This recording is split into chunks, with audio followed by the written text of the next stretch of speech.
धन्यवाद देता हूं कि इतने सुबह बुलाने पर आप सभी यहां पर आए हैं। हालांकि चुनाव खत्म हो चुका है और बहुत सारे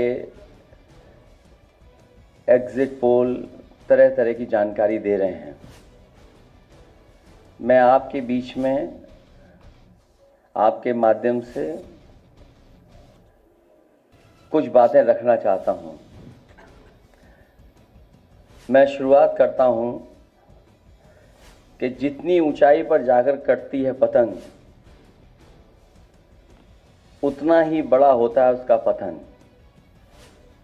भाजपा कई दोषों के लिए जिम्मेदार है।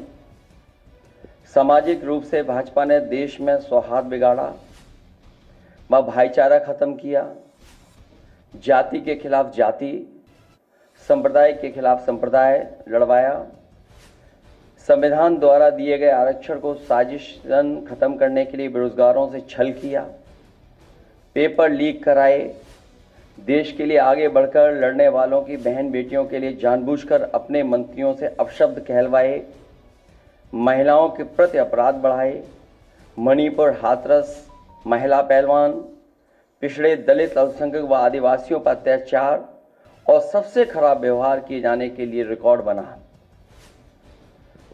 आर्थिक रूप से इलेक्टोरल बॉन्ड का ऐतिहासिक भ्रष्टाचार किया। इलेक्टोरल बॉन्ड के माध्यम से पैसा कमाने के लिए मुनाफाखोरी को बढ़ावा दिया, जिसने महंगाई को बढ़ाया। अपने फायदे के लिए भाजपा ने जनता पर बेतहाशा महंगाई थोप दी। नोटबंदी से व्यापार कारोबार चौपट कर दिया। भ्रष्ट जीएसटी से छोटे दुकानदार तक को मंदी का शिकार बना दिया।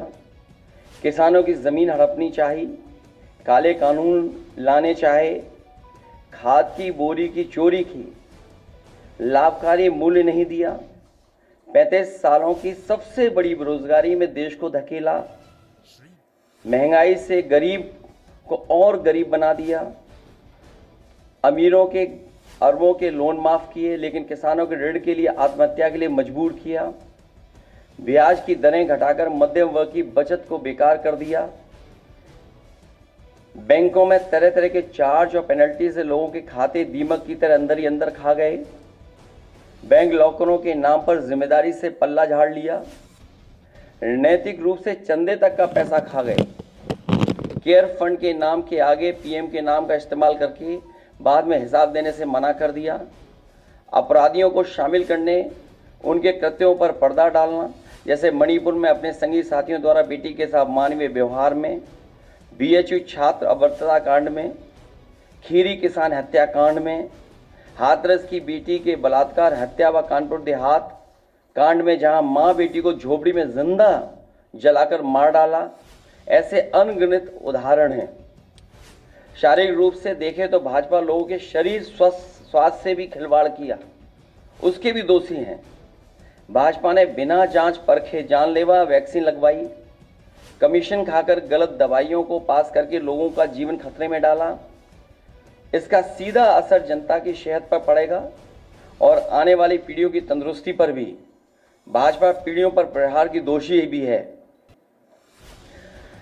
मनोवैज्ञानिक रूप से लोगों के दिल और दिमाग में जानलेवा वैक्सीन लगवाने के बाद बीमार होने पर डर बैठा दिया। महिलाओं के अंदर असुरक्षा का भाव घर कर गया। युवा अनएम्प्लॉयमेंट या अंडर एम्प्लॉयमेंट से डिप्रेशन का शिकार हुआ। राजनीतिक रूप से चंडीगढ़ के मेयर चुनाव में कैमरे के सामने धांधली की, चुनी हुई सरकारें गिराईं, खरीद फरोख्त का नकारात्मक सियासत को जायज ठहराया, पारिवारिक रूप से राजनीतिक फायदे के लिए परिवारों को लड़वा दिया, भाई के खिलाफ भाई को। मानसिक रूप से भाजपा ने अपने ही समर्थकों को हिंसक बनाया, मॉब लिंचिंग को मानसिक रूप से सही ठहराने की साजिश की, आपराधिक रूप से ऐसे लोगों को मंत्री पद दिया और बनाए भी रखा जिन्होंने किसानों की हत्या की, जो महिलाओं पर अत्याचार शोषण के दोषी हैं। न्यायालय तक में अपने लोग पिछले दरवाजे से सेट किए, न्यायाधीशों से खुलकर एक विचारधारा विशेष के लिए बयान दिलवाए, न्यायाधीशों को राजनीतिक पदों पर लालच देकर कानून तक को अपनी भ्रष्ट सोच से मैला कर दिया। यही काम यूनिवर्सिटी, कॉलेज, स्कूलों में किया। नौकरशाही में लेटरल एंट्री के बहाने यही धांधली की। योजना आयोग खत्म किया। ED, CBI, IT, income tax को सरकार बनाने, बचाने और चलाने के लिए इस्तेमाल किया। झूठे आंकड़ों से देश और दुनिया को छला, जिससे अंतर्राष्ट्रीय स्तर पर भारत को विकासशील देशों की श्रेणी से बाहर करने की बात से देश की शर्मिंदगी झेलनी पड़ी। विदेशों में बैठे भारतीयों को अपमान झेलना पड़ा। दुनिया में डंका बजाने की बात करने वालों का ही ढोल पिट गया। विकास व रोजगार के झूठे आंकड़े देकर ठगा। संवैधानिक रूप से संविधान को पहले कमजोर करने पर बदलकर धीरे धीरे खत्म करने की साजिश ही नहीं, अपने लोगों से शरेआम कहलवाया भी। लोकतांत्रिक रूप से जनतंत्र को मनतंत्र में बदलने का दुस्साहस किया। व्यक्ति को व्यवस्था से बड़ा बनाने और बताने का दुष्प्रचार कर लोकतंत्र की भावना का अपमान किया। चुनाव के नतीजों को कुछ भ्रष्ट मीडियाकर्मी और अधिकारियों की मिलीभगत से बदला भी और आगे भी इस चुनावी घपले को जारी रखने का षड्यंत्र रचा। भाजपा ने इन्हीं सब कारणों से देशवासियों की जिंदगी को खतरे में डाल दिया है। साथ ही भाजपा ने अग्निवीर जैसी अल्पकालिक भर्ती, जो देश की सुरक्षा व सीमाओं से समझौता करके देश को खतरे में डाल दिया है। भाजपा का झूठा राष्ट्रवाद, चीन की घुसपैठ से रजांगला मेमोरियल जैसे शहीदों के बलिदान का स्मारक तक नहीं बचा पाए। भाजपा की भ्रष्ट नीतियां बीते कल के लिए नहीं बल्कि भविष्य में भी देश की रक्षा के लिए असमर्थ व अक्षम है। इसलिए जनता इस बार गांधी जी को याद करते हुए करो या मरो की तरह आंदोलित हो गई है और अपने देश के भविष्य बचाने के लिए नया स्वतंत्रता आंदोलन लड़ने के लिए तैयार बैठी है। जनता स्वतंत्रता सेनानियों की तरह बलिदान करने के लिए तैयार है, क्योंकि भाजपा काल में उसका जीवन तो वैसे ही दूभर हो गया है। जनता की सकारात्मक सक्रियता से देश नकारात्मक ताकतों से आज़ाद होने जा रहा है। देश प्रेमी 140 करोड़ जनता की शक्ति के आगे भ्रष्ट और संकीर्ण सोच के चंद देश विरोधी लोग टिक नहीं सकते। देश का युवा फिर से कफन सर पर बांधकर कह रहा है, मेरा रंग दे बसंती चोला। मैं कहना चाहता हूँ, इंडिया की जीत देश और देश की जनता की जीत साबित होगी। जय हिंद। आप सबका बहुत बहुत धन्यवाद।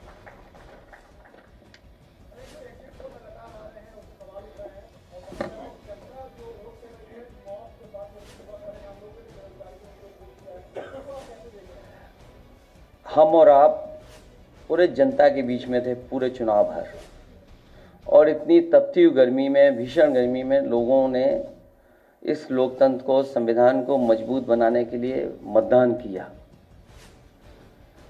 कहीं भी किसी जगह पर ऐसा नहीं दिखा कि भारतीय जनता पार्टी के समर्थन में लोग आए हों। उनके टेंट खाली थे, मैदान खाली थे, और इसमें से कई साथी ऐसे जो एग्जिट पोल में शामिल हैं, वो और उनकी संस्थाएं भारतीय जनता पार्टी के लिए बूथ मैनेजमेंट का भी काम करती हैं। समय समय पर बूथ की जानकारी भी देती हैं। जो सवाल हमसे आप पूछ रहे हैं, वो सवाल मेरे मीडिया कर्मियों से ये भी है कि उन लोगों से भी पूछें कि जो एग्जिट पोल वाली संस्थाएं और एजेंसियां हैं, क्या वो भारतीय जनता पार्टी के लिए पिछले कई वर्षों से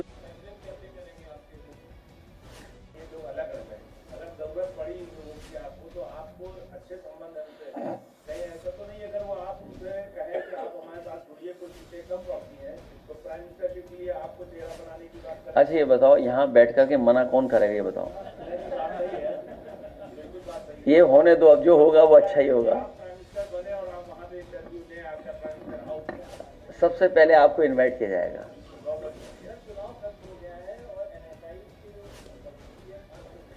ये क्यों बता दे? आपके स्वास्थ्य बेहतर हो, इसके लिए अमूल ने भी अपने दूध की कीमत बढ़ा दी है। आपका स्वास्थ्य बेहतर हो, इसलिए अमूल के लोगों ने भी कुछ 2 रुपए बढ़ा दिए। अब पराग भी बढ़ा देगा। तो आखिरकार इसीलिए मैंने कहा कि इन्होंने अपने लोगों को मुनाफा कमाने के लिए महंगाई का बढ़ाने का काम किया है, अपने लोगों को मुनाफा कमाने दे रहे हैं। आखिर मुनाफा किसके पास जा रहा है?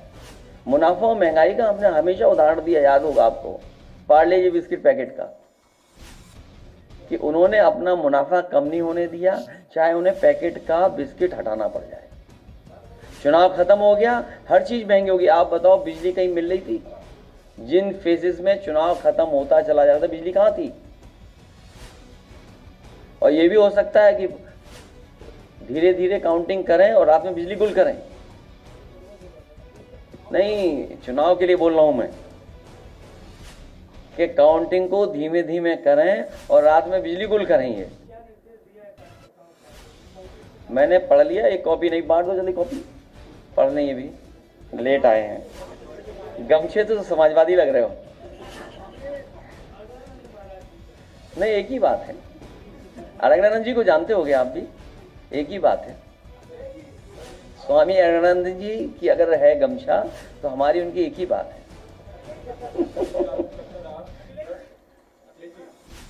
आपका एग्जिट पोल क्या कहता है कि उत्तर प्रदेश में और इंडिया गठबंधन को कितनी सीटें मिल रही हैं? हमारा एग्जिट पोल ये कहता है कि सबसे ज्यादा सीटें इंडिया गठबंधन उत्तर प्रदेश में जीतेगा। मैंने अपना इंटरनल भी सर्वे कराया है और वो भी बहुत बढ़ चढ़ कर बता रहा है।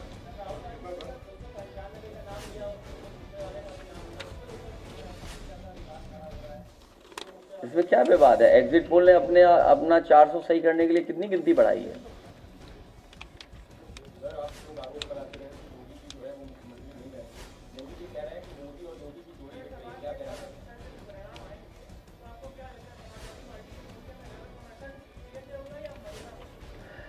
दोनों से, क्योंकि पीडीए में भी आधी आबादी है।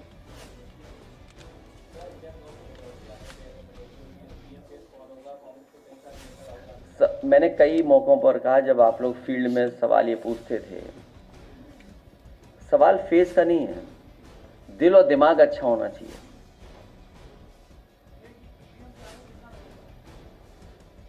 कौन पूछ रहा है भाई? अपना पर्चे दे दो, कहां छिप करके पूछ रहे हो? ये चुनाव बाद बात करेंगे हम लोग, अभी कोई चर्चा नहीं। मेरा पुराना जो मैंने जवाब दिया वो निकाल करके देख लीजिएगा, आपको जवाब मिल जाएगा उसमें।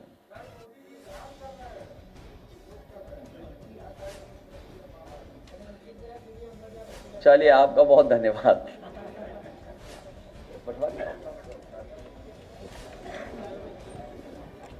गाना चलवा दो।